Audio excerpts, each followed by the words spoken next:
Good to hear you and see you, Harry. Well, things could not be going better these days for Robert Downey Jr. The actor brings a swagger and confidence to his portrayal of super-rich playboy Tony Stark and his alter ego, Iron Man. With Iron Man 2, Downey continues his remarkable comeback.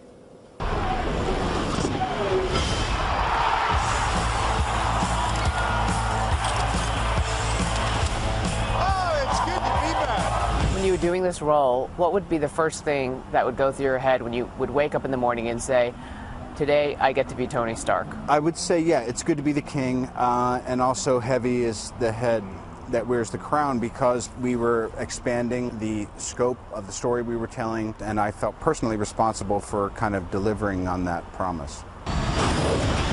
When Iron Man first lifted off in 2008, it made a whopping $585 million worldwide. That success launched Robert Downey Jr. into the rarefied air of Hollywood A-listers. A sequel was inevitable. We returned to kind of the heart of the matter with Tony, which is he has a very fragile existence. Fragile because the brilliant and talented Stark is also bent on self-destruction, drowning his troubles in alcohol and feeding his inflated ego. Mr. Stark displays textbook narcissism. Agreed? The parallels to Downey's own struggles with addiction are unavoidable. From 1996 to 2001, the star was in and out of rehab and spent nearly a year in prison. No movie studio would hire the talented but tortured actor.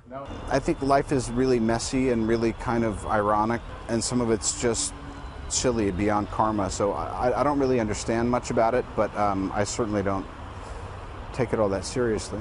Amazingly, he battled back, and now at 45, the two-time Oscar nominee is one of the most bankable stars in the business. His other blockbuster franchise, Sherlock Holmes, earned more than $500 million worldwide. The sequel shoots later this year.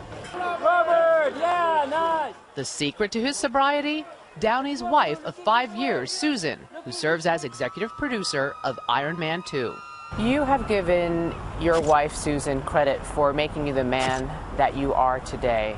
What is it about her that has made you who you are?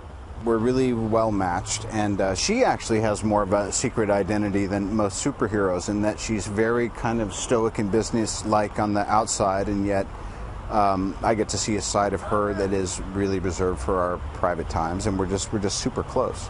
What's the best piece of advice she's ever given you? Shut up. Do you ever regret not taking any of her advice, and what would that have been?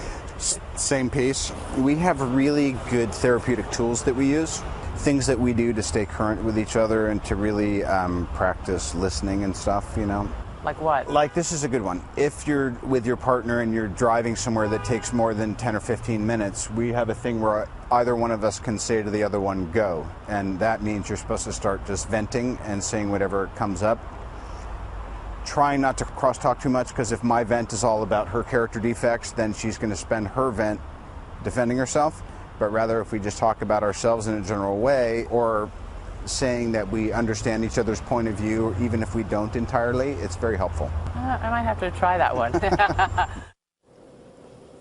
Now, I asked Downey if he took home any of those cool Iron Man suits after filming had ended, and he said that Jon Favreau, the director, who's also in the film, gave him a helmet.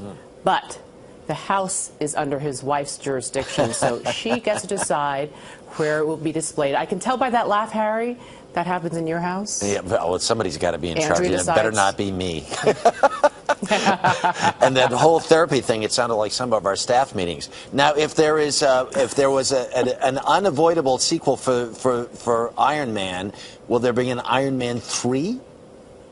Well, Downey says if indeed there is one, he would definitely suit up for it. But he's got a lot of other films in development right now. He's doing the sequel to Sherlock Holmes in London. Yeah. He's also about to shoot a movie called Gravity. It's 3D and takes place on a remote space station.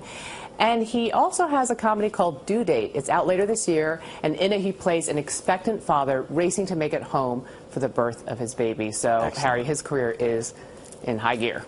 Big time. Julie, thank you so much. Good to see you. Good to be with you.